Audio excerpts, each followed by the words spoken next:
Jimmy Gretzinger. I work with Michigan Out of Doors Television, and tonight we are here at the River Church. Is putting on a wild game dinner. They've been doing this for years and years, and we're here tonight. Actually, we're here as Michigan Out of Doors Television as kind of the main speaker tonight, and so we're going to tell some fun hunting stories. We're going to learn a little bit about our television show. We're going to challenge these guys spiritually, just to kind of take the next step in making a relationship with God a little bit more important with them. But these wild game dinners are a great way to reach out to men, have a lot of fun, and raise a little bit of money for a good cause. So we're real excited to be here tonight.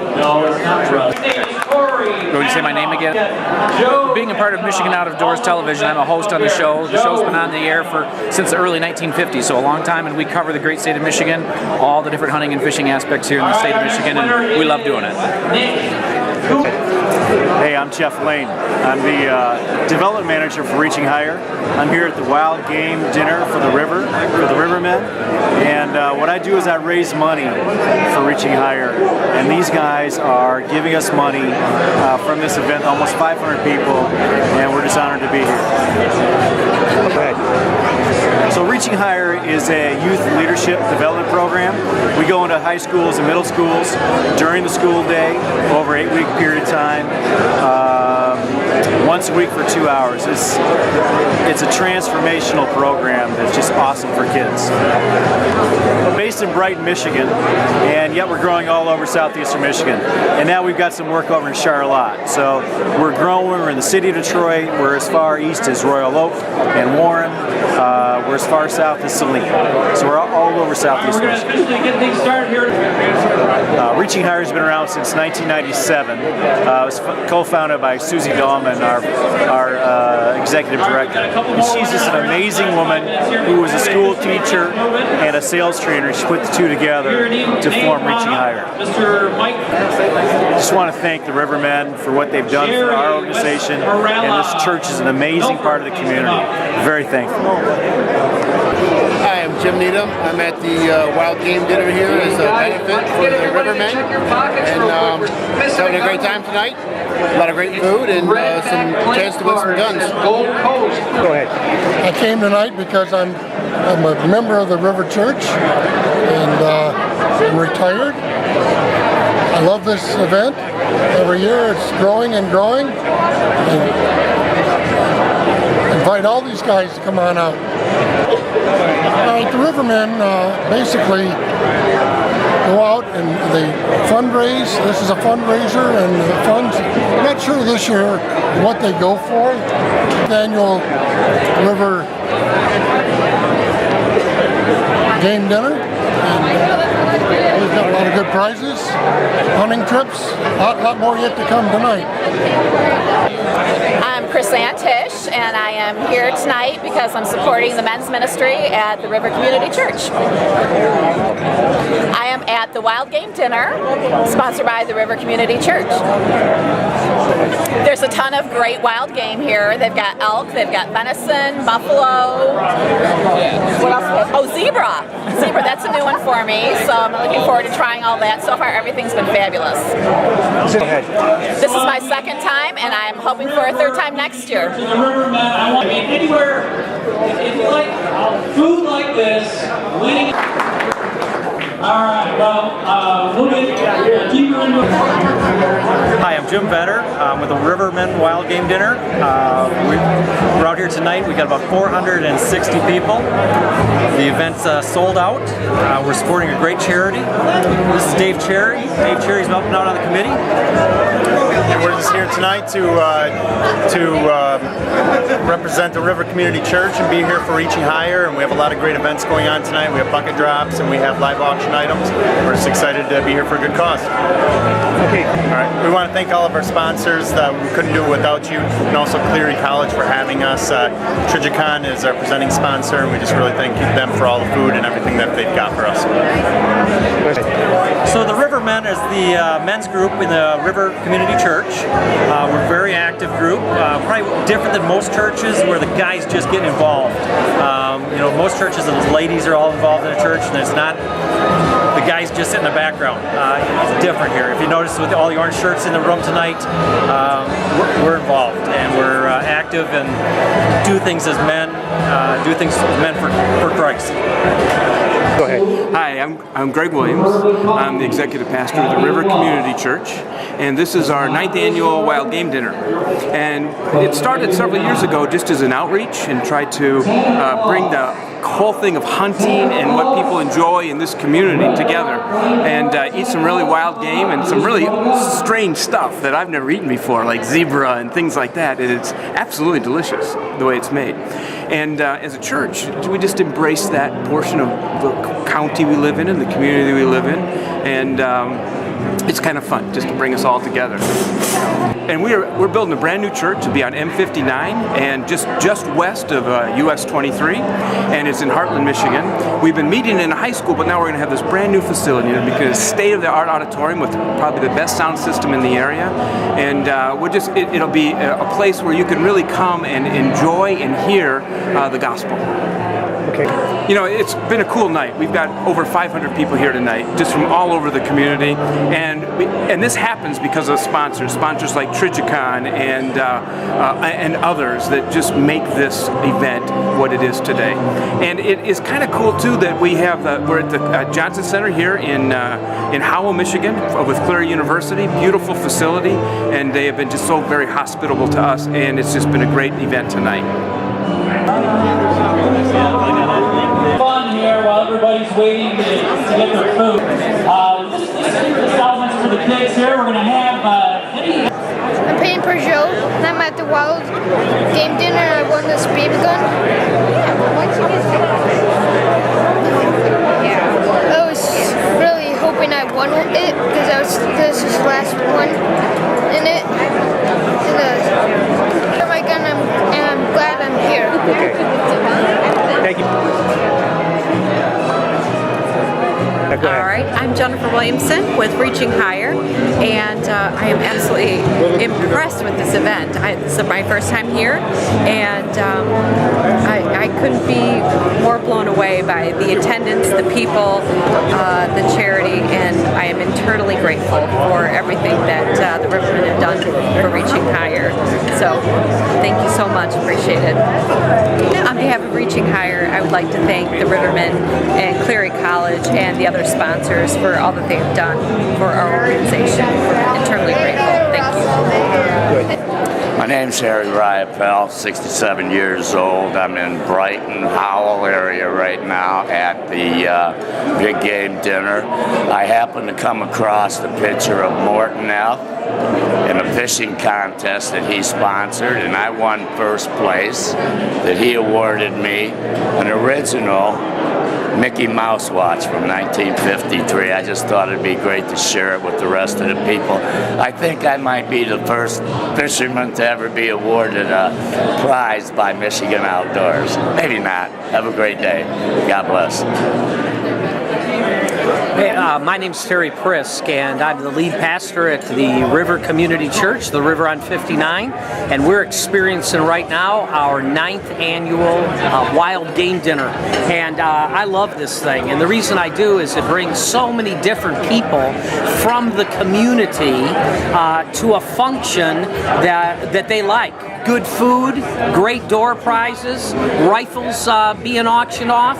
We've got an incredible speaker this year, Jimmy Gretzinger from Michigan Out of Doors. He's a personal friend. And the reason that we put this entire event on is so that we can connect people with the outdoors, with a great time, and also to let people know that, you know what, God can be brought into their venue, God can be brought into their life, and that's not something that's using hunter terminology, squirrelish or something like that.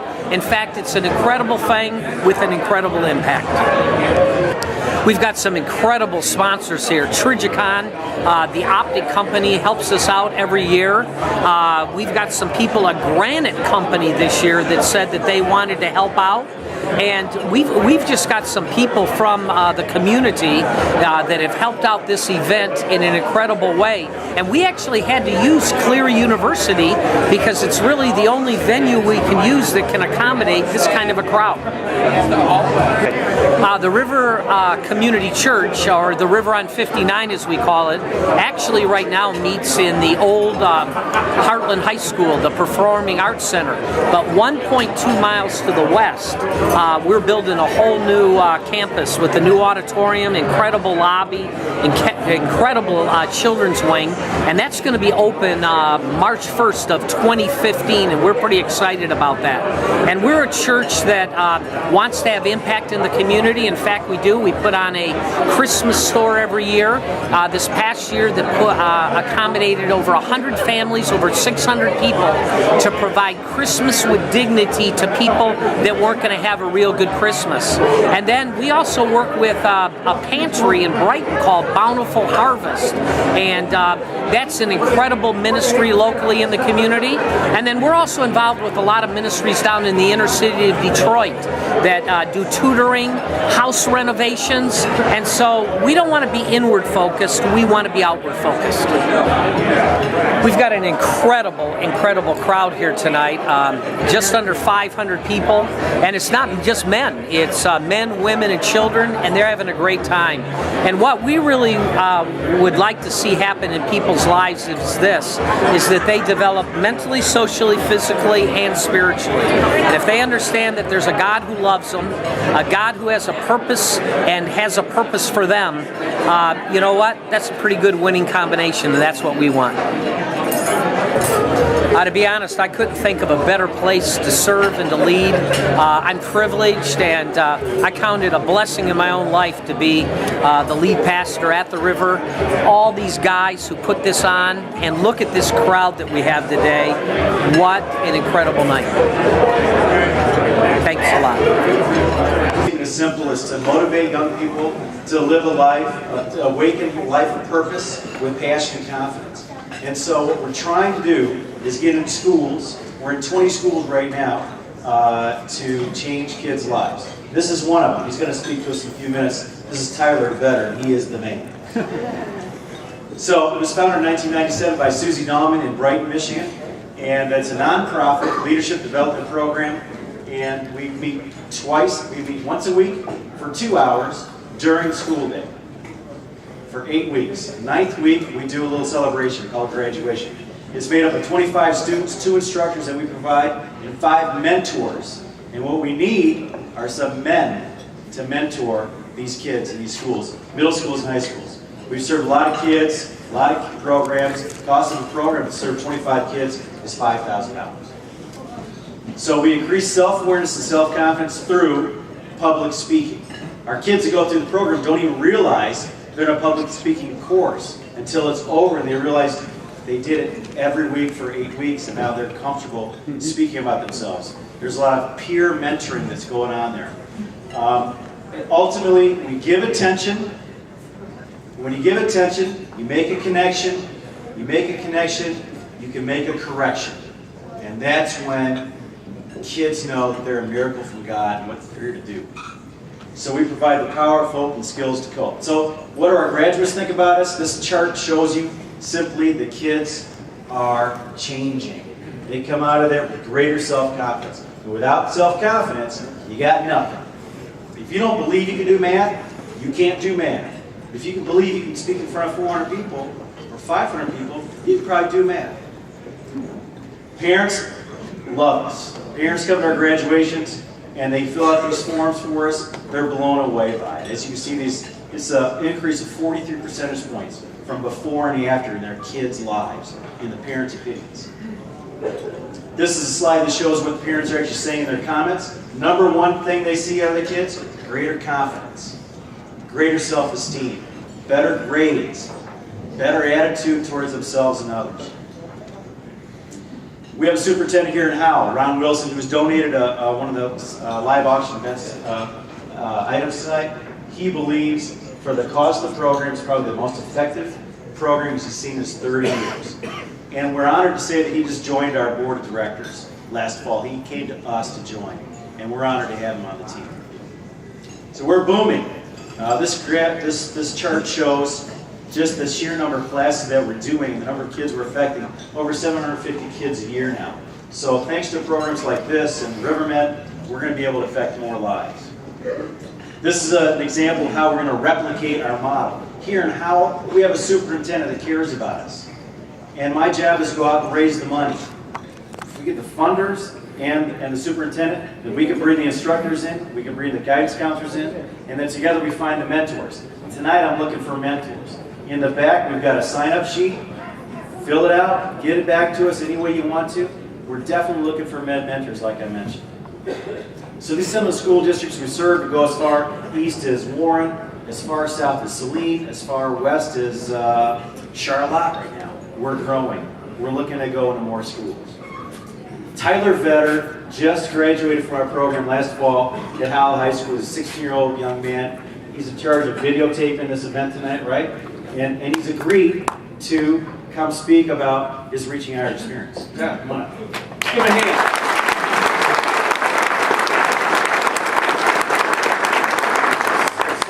Not only graduated the program, at the end of it, he got a camera and he started interviewing people for us. We put it up on our Facebook page. He's put it up on the Rivermen's Facebook page. It's pretty awesome. So, Tyler, what do you want to say to these folks about Reaching Higher experience? Well, the experience is just kind of a way for 25 to 30 kids to get together and just boost their confidence. Like school like the counselors will find people that have like low confidence or that have been dropping out of classes because they don't like doing the work because they're not motivated to do it. What this program does is it finds a way to motivate you to succeed, and I was one of those kids that just hates school and tries to drop out every class, and now because of Reaching Higher, I am graduating a year early from high school.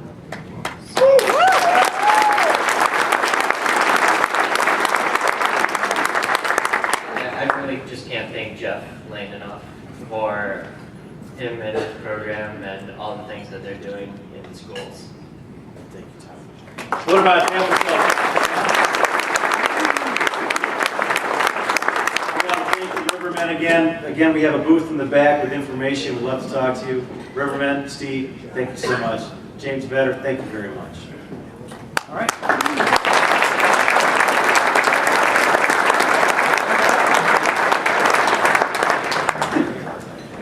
How's everybody doing tonight? Good. Can we get a round of applause for whoever cooked all that food? That was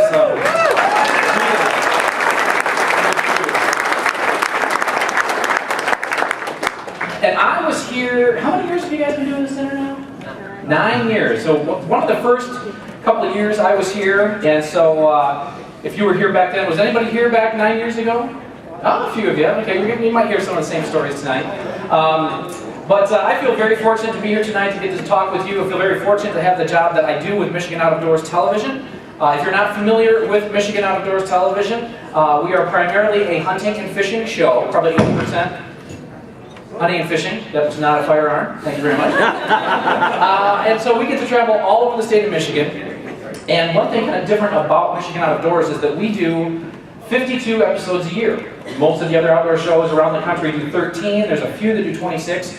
We're crazy enough to try to do 52. And we travel all over the state of Michigan, from the west end of the Upper Peninsula, all the way down to Detroit River and everywhere in between. People tell me all the time, like, Jim, you have got the best job that there is.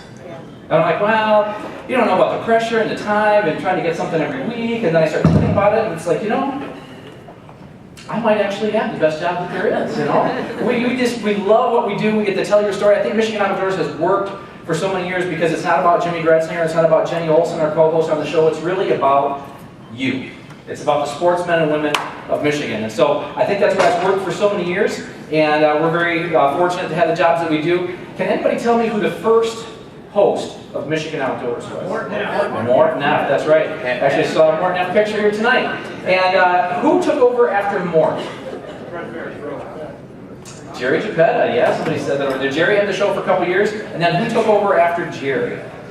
I heard his name out there. Fred Trost. Fred Trost had the show Michigan Outdoors for 20-some years.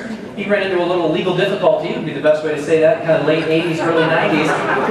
Lost the show, and at that point the Michigan United Conservation Club, or MUCC, bought that name, Michigan Outdoors, and restarted it with Bob Garner as the host back in 1993. I came along in 1998, that's kind of the low man on the totem pole. 2001, took over as executive producer, and then at the beginning of 2009, I actually purchased the show from MUCC, so we're kind of doing it privately owned again, and we have a lot of fun. We get to travel around the state, and one of the questions I get pretty frequently is, hey, what are some great stories you've been on, or what's some of your favorite stories that that you've got to go on and all these adventures around the state, and they kind of change from year to year, but I'm just going to tell you a couple hunting stories that stick out over the last couple of years. This one was from last year, youth hunt, deer season.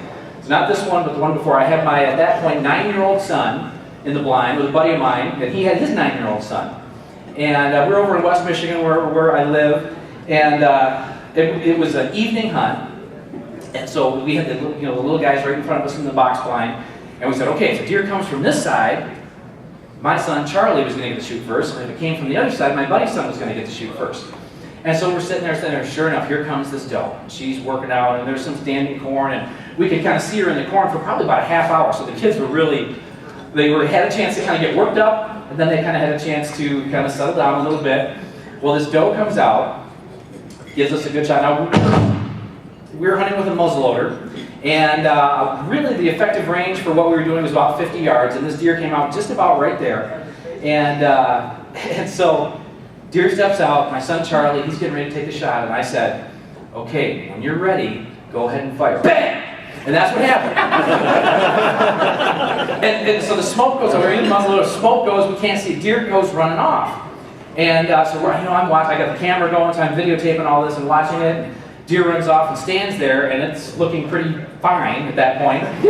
So now it's at about 100 yards, and so my buddy's son, he's got his gun out there, he's like, okay, go ahead and take the shot.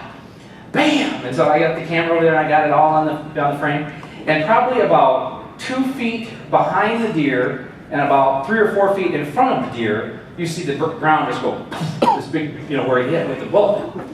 And he turns to his dad, so I still had it on the deer, so you could see it hit the ground, deer runs out of the screen, and this little guy turns to his dad, he's like, Dad, I got him right behind the shoulder, right in the lungs. And he goes, no son, you hit the dirt. And he goes, well, I might have done that too, he said. And then I panned the camera over to my son Charlie, and I was like, were you shaking? And he's like, yeah. So those kind of stories, that one stuck out because it was just such a, and we didn't get a deer on that hunt, and I had more people tell me how much they enjoyed that hunt because of just the interaction in the blind, and so that story sticks out. That's one that stuck out. Who here has done any bear hunting before? Any bear hunters out there? A couple here, a couple here. Anybody done it with dogs before? A couple, okay. Well, we were doing a story a few years ago on how to train bear dogs. And we were up in the Upper Peninsula, and it was August, I believe. August, September, it was before the actual hunting season. So up there was probably 7 or 8 families, a bunch of kids running around, and we were camping up in the UP for 3 or 4 days. And so I went up there, and to hunt bear with dogs, you actually put a dog on the front of your truck, on the hood of your truck. And they have a little lead down to where they're kind of leashed onto there. Now, if you have a new truck, you have a spare hood. Most of these guys have old beater trucks, and so they just put them right there on the hood. So you have one dog up there called the strike dog, and then you have a bunch of more dogs in the back of the truck. The rest of, when you start running them, so you can get them out and everything else. But the way you hunt them, and how we were going to train these is you just cruise around the back roads of the Upper Peninsula, wherever you're going to be hunting, and you wait for the strike dog to smell a bear. And if a bear has crossed that road within the last 12 to 15 hours, amazingly enough, those dogs can smell it. So we're just cruising along, and you never know when it's going to happen, so we're just putzing along, and so just the first dog goes, and then all the other dogs go, and it's just awesome. It's the sound is something else. So we get out, and sure enough, there's the track, boom, boom, boom. We throw a couple dogs down, off they go. And so we were going to, we had all these trucks and families around, and so our plan was to, kind of coordinate where everybody's going to be, and we were all going to try to converge on if we could get a bear up a tree. And so they take off, and so we worry, we get ready, okay, we just got one going, and then so-and-so is over here, and they're talking, they're like, oh yeah, I hear them, they're heading west, and then somebody else, another part of the woods, oh, they just went north, they're going north, it's just fun and exciting.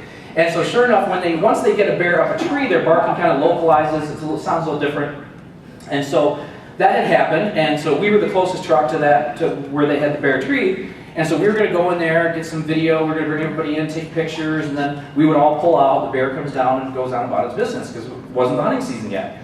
Just training dogs. And so we get in there to the tree, and sure enough, here's this beautiful Michigan black bear up tree. And I'm getting some video of it, and the dogs are all there. And what they would normally do is tie off the dogs. So they get a leash around them, get tied to a tree, so everybody's just kind of knows where everybody is, and there's no excitement or whatever if the bear comes down. So we hadn't done that quite yet, and so they had put some younger dogs down as they were training these younger dogs to come in on the scent trail. And I guess they're supposed to come in quiet, or mean not barking. And I never heard this. They explained what happened to me afterwards, because what had happened is these dogs came in, as they got pretty close to the tree, they started barking. What happened was these dogs here heard the barking that I never heard, and I guess what they thought was, hey, we've caught this one, somebody's got one over here, let's all go over there. And so all the dogs were gone. And I thought, I wonder what that's going to do to them. And I looked up, and all I said was, here he comes! Because he was coming down right now. And if you've ever seen a bear go up and down a tree, they can fly up and down a tree. So he's coming down the tree. I start backing up, and I'm videotaping this bear coming down. And John, the guy that we were with, well, he didn't want this bear to come down that tree. So he whips off one of his dog leashes, and he's yelling at this bear, and it's coming down. He starts hitting the tree with the leash, yelling at the bear. The bear's coming down, chomping his jaws, making all sorts of noise. It gets lower and lower and lower, and he starts to, his leash is down here, and then it was up here, and the bear's low enough where he's actually hitting the bear in the butt with the dog leash. And I'm videotaping this thinking, I can never show this to anybody. I can't do this on TV. But I'm like, and this bear is going to jump on his head, and I was certain that I was going to see this thing just attack him. So I'm backing up, hitting trees, videotaping this, and he's hitting the bear. Now the dogs hear all this, so now all the dogs come back in. They're going crazy. The bear's right there. It was just chaotic. And so finally the bear's like, all right, I've had enough of this. So he just kind of eases back up the tree, sits on the limb. And we were able to get everybody in, take their pictures and everything. But I'll never forget, John standing that bear, goes back up, and he turns to me and he goes, boy, that was a close one, he said. That story sticks out.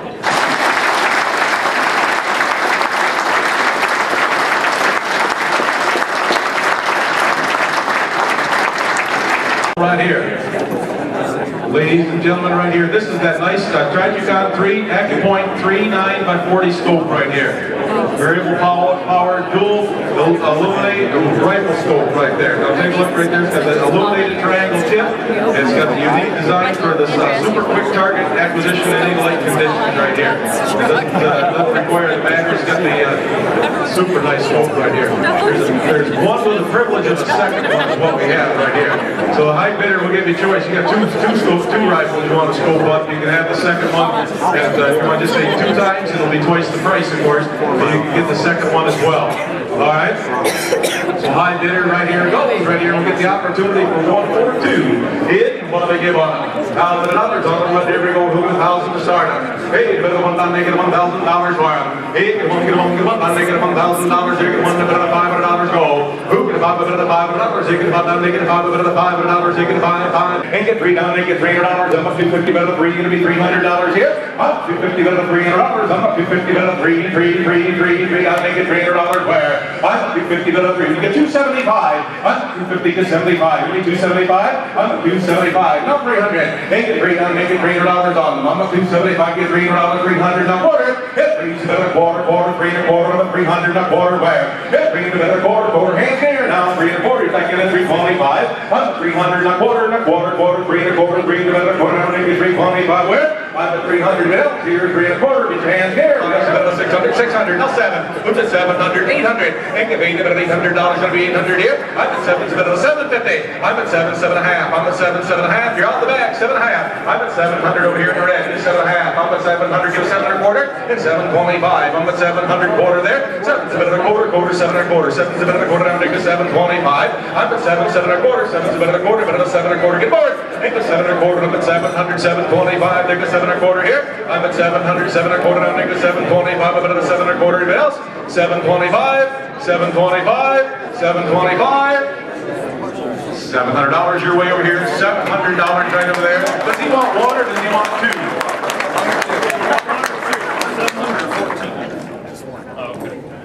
He's going to take 1. You're the second highest bidder right here. Would you like the same price?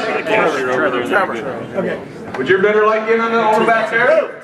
No. What? He's going to take two? Two. He's got two. They're gone. Thank you very much. Let's give him another nice round of applause.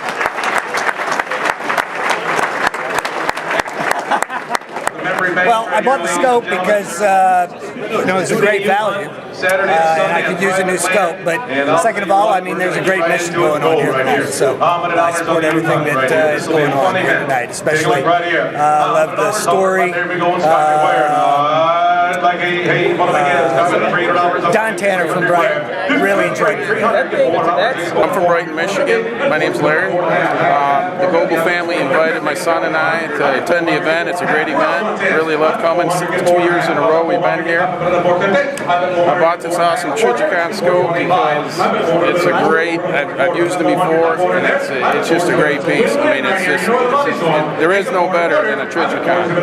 And it's a great price. My buddy Don bought one. I don't want him having a nicer scope than I have. Alright, I'm Kyle Mattingly. I'm a guest of Kurt Collins, who goes to the River Church, and I had an excellent time here tonight at the Wild Game Dinner. I was a little intrigued about the zebra. I really enjoyed the zebra steak. It's the first time for that, so that was really quite good. Yeah, it was an awesome time. I had a blast, and I can't wait for next year.